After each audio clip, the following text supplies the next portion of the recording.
Você sabe como esse aparelho que você está utilizando foi construído? Provavelmente você deve ter uma noção dos seus principais componentes, mas no nível mais básico temos o que proporcionou uma revolução na computação, o transistor. Hoje, os transistores são muito menores do que dessa imagem, sendo a tecnologia mais recente de apenas 2 nanômetros. Isso é menor do que o diâmetro do seu DNA, então sim, absurdamente pequeno. Por serem tão microscópicos, esses equipamentos estão à mercê de todo tipo de interferência, ou seja, variabilidades. O que é um problema muito grande quando estamos produzindo chips, pois não queremos lançar um equipamento que tenha um consumo de energia e um atraso de resposta muito alto.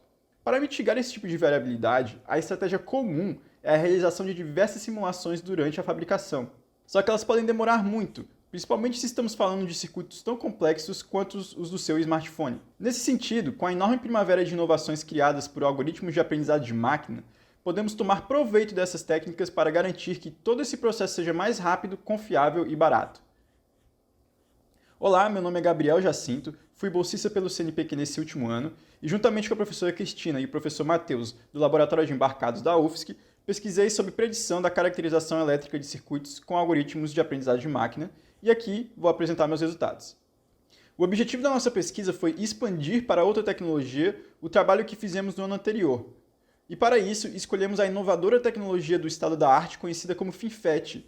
Simulamos as portas NAND e NOT para FinFET, tentando prever os seus atrasos e sua energia. Na simulação tradicional, calculam-se os valores para os atrasos, que é o tempo que o sinal demora para se propagar pelo circuito, e o valor da energia gasta. São essas características elétricas que queremos prever neste trabalho. Como estamos trabalhando com valores contínuos e não grupos, como quero prever se um animal é um cão ou um gato, estamos fazendo uma tarefa de regressão e não de classificação. Cada algoritmo estará aprendendo a prever os valores de atraso de subida, o atraso de descida e a energia das nossas portas. Dessa forma, treinamos 4 algoritmos de regressão. A regressão linear múltipla, onde a ideia é equacionarmos uma curva que se ajuste bem às nossas observações, como no gráfico. A máquina de vetores de suporte, que dado um valor epsilon, calcula uma margem em torno do hiperplano da função de previsão, onde tentamos ajustar o máximo de observações possível entre a área definida pelas margens e reduzir os valores que estão fora dessa. As árvores de decisão, que funcionam criando uma estrutura em árvore com nós internos com testes que são feitos para prever a qual nó folha o valor será atribuído. E por fim, a floresta aleatória, que calcula um grande número de árvores de decisão com profundidades diferentes e, em seguida, calcula a média de todas as previsões para estimar o valor. Aqui podemos ver em mais detalhes todo o nosso fluxo de treinamento. Uma vez feita a nossa simulação, dividimos nossos dados propriamente entre o que queríamos prever e o que queríamos alimentar como entrada para o modelo. Nota-se aqui a diferença entre o número de variáveis de entrada para cada tecnologia, sendo a de 7 nanômetros, a FinFET, com o menor número. Um detalhe importante que tivemos que ajustar em nossos dados foi a escala das nossas variáveis de predição, já que a magnitude delas é muito pequena.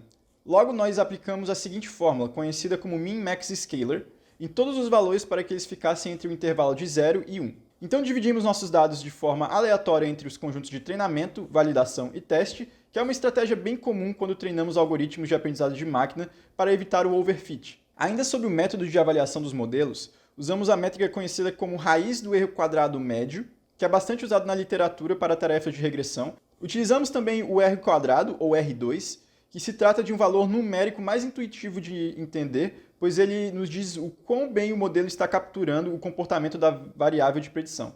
Uma vez aplicado todo esse fluxo, tivemos os seguintes resultados.